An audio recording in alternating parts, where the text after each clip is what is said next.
Well, hello, folks out there in YouTube land. Got a big show lined up for you. Let's get right on into it. All right, yeah, the quiet part out loud. Danny White is going public, and there's plenty of other athletic directors out there that are going to start talking about this very subject, which is collective bargaining.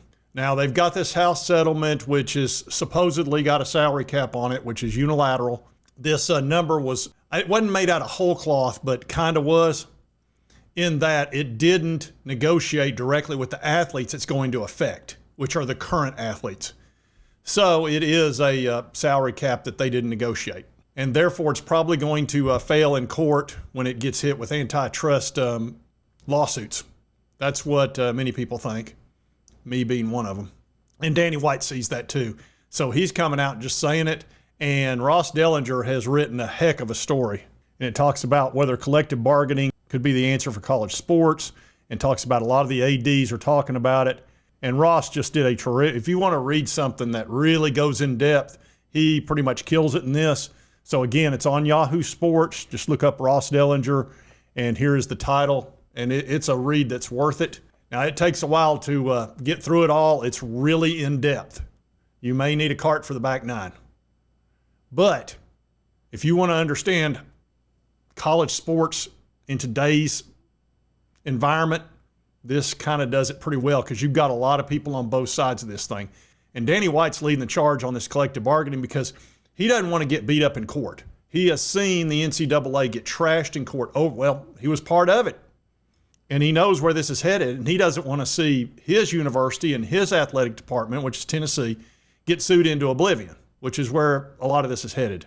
And in the story, Ross says, for more than 2 years, Danny White, the AD at Tennessee, he's quietly socialized with select colleagues a detailed presentation that he believes will serve as a solution for what we're dealing with. Says he's worked mostly in the shadows, pitching his solution through a multi-slide deck in an effort to rally support for this project, collective bargaining with college athletes. He's done being quiet about it. Now, if you've watched this channel, I've played this clip multiple times. This is him with Donde Plowman, who is the chancellor, and they're two of the big dogs at Tennessee, and they made it pretty clear. I'll say it. We got a camera on us. I don't really care at this point. Collective bargaining is the only issue. It's the only solution. It's the only way we're going to get there. Yeah, yeah. I agree with you. Yeah, and that was a few weeks ago. Now he's getting even more vocal about it because he sees the train wreck kind of coming. And I'll tell you when that's going to happen here in just a little bit. We get further in this article, and it'll be very clear when we're going to have a serious problem. He was recently at a gathering of athletic directors. He said, it's time to go public. He said, I've been voicing it in private rooms for 4 years. I'm not going to bite my tongue anymore. He's put together a flow chart and a detailed explanation of the concepts of a stunning change that will lead to student athletes being more employee athletes. Now, this is pretty interesting the way he's got this set up, and I'm going to show you this flow chart. And the way he's got this set up talks about collective bargaining, this model. And I realize how complicated this looks, but I've spent some time on it, and I'm going to give you just the 1,000-foot view of it and just go over the highlights of the thing. And I'm actually looking forward to Danny White or one of his administrators to explain this fully, but I'm just going to give you the bird's eye view of how I see this working out. And it talks about the TV, broadcast, and video game money, etc., flowing into two entities. Of course, it already goes into the Power Four conferences, you can see here. But he's got an NGO, and what that is, that's a non-government organization. And if you've watched a lot of news recently, you're hearing a lot about NGOs. And what they are, just what I explained, non-government organization, they're typically mission-driven advocacy or service operations in the nonprofit sector. So he's seeing setting this thing up, instead of the employees working for the university, they would be working for this NGO. And he calls it a national employment organization that partners with a players association and pays the employees that way. So this NGO is very important. It takes the universities out of the way of being the employer and uses this, this organization. And here it shows salaries going to the employee athletes. You're also going to have a players association, and these employees would be paying dues to that association, and they would represent the employees, athletes, in bargaining. There's your collective bargaining. That gets around the antitrust laws that are blocking a lot of this stuff and that are going to create tremendous problems. especially when we drop from the amount of money they're making now, the athletes, to what they're going to make in the future when it drops 50% and worlds explode. And that's going to be very soon, certainly within 12 months.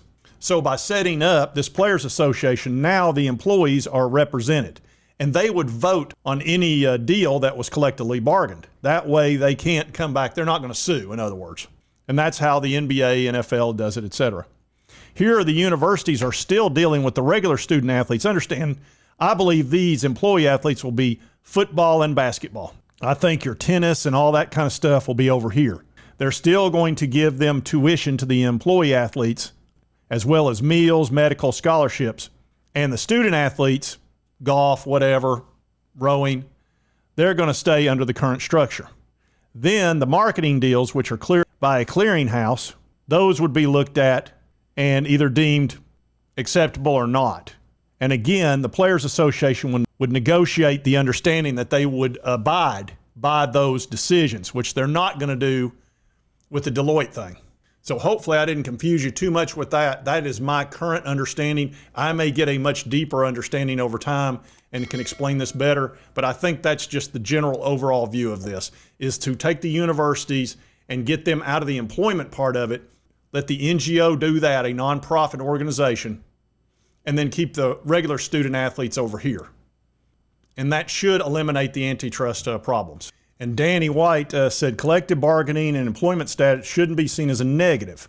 He said, I think there's a lot of people who think the same way I do. We can go through another 3, 5, 10 years of a difficult environment, or we can accept the reality and fix it right now.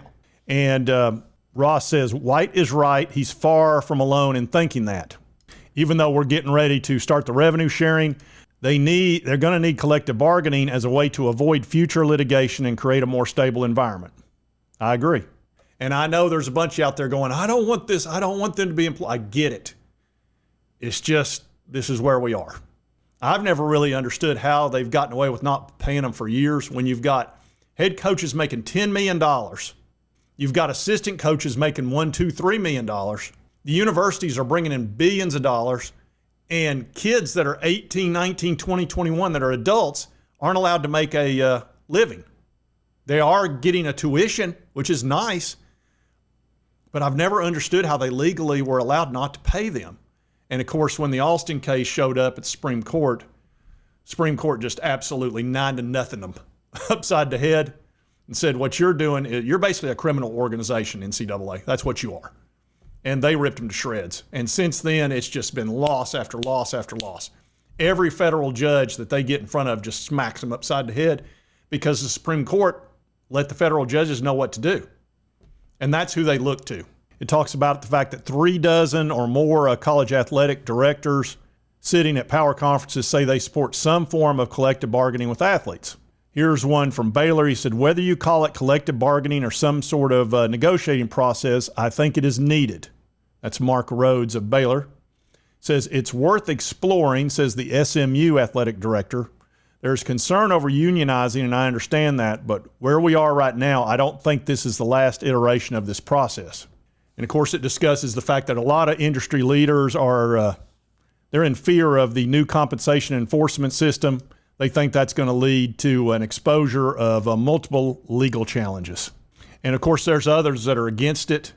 And of course, at one time, even it talks about Jim Harbaugh encouraged unionization, and then Alabama's Nick Saban also said unionize it, make it like the NFL. And of course, Nick is no longer involved in it. I think he got tired of all this. Kids just saying, how much am I going to get? How much playing time am I going to get? That didn't work for him. And of course, Harbaugh, we know what Harbaugh did. He went to the NFL for obvious reasons. Brave Sir Robin ran away. No! Bravely ran away, away. I didn't. Now we're going to get into where all the lawsuits are going to pop up. As you know, $20.5 million, that is the new salary cap, a unilateral salary cap. No team can spend more than that as far as the revenue sharing aspect of it. Now, they can spend some on name, image, and likeness. However, the Deloitte company, through the College Sports Commission, is going to regulate that, and they're going to determine that most of the collective bargaining deals are not valid and they're not going to allow them, which is wait and see what happens there. However, it said during a recent football team meeting, one SEC school illustrated the impending decrease in pay. showing players that their expected allocation this coming year, are about $14 million, is roughly half of what the school spent on last year's team, which was $27 million. Said Brian Davis, an attorney in California who represents more than 100 football players in the NIL space, anticipates successful legal challenges over both the restrictions on movement and constraining of salaries. He said, if the NCAA thinks they're going to put the genie back in the bottle and have the millionaires and billionaires sit on their hands, good luck. He said, I don't see that ever surviving a challenge in the courts without collective bargaining. So yeah, the lawyers, they can't wait for this. They're going to jump on this the second one of their players gets cut as far as how much money he thinks he's supposed to get or does not get his NIL approved. Boom, here it comes. And there's going to be a bunch of Brian Davises out there that are just going to slap lawsuit after lawsuit. Are you finished, Mr. Slade? No, I'm just getting warmed up. Yeah, they're just getting warmed up. And Bubba Cunningham said, we continue to negotiate against ourselves. We're starting to realize the transfer portal and the ability to move can only be regulated by the students who agree with that regulation. And then Danny White was talking about the contracts, and it talks about how the school purchases the player's name, image, and likeness. And he said it's very disingenuous. He says they are marketing deals. He said we have to stop pretending that they are not getting compensated for playing for us. And an attorney from Illinois said the contract reads like an employee handbook, featuring liquidated damages, buyouts, and clauses that grant schools the right to end the deal or stop compensation for a variety of reasons, including injuries, academic eligibility. Hallmarks of employment deals.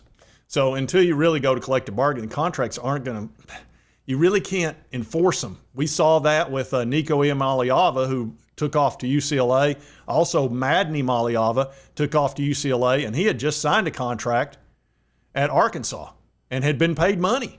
Then you've got another fella who went from Wisconsin down to Miami, and Wisconsin's suing Miami over that because he had a contract with Wisconsin. And they're actually suing Miami, not the player, because they probably figure they'll get countersued. And the player he'd probably win.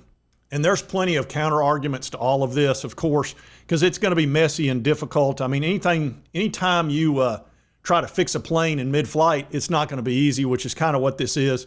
But this is something the NCAA fought off for decades. So it's going to get uglier and uglier.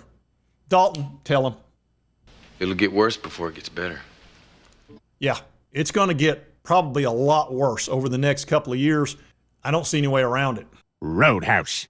And Danny White he's correct. He is. The only way around this is collective bargaining. And it's not popular, but it's just the pragmatic solution.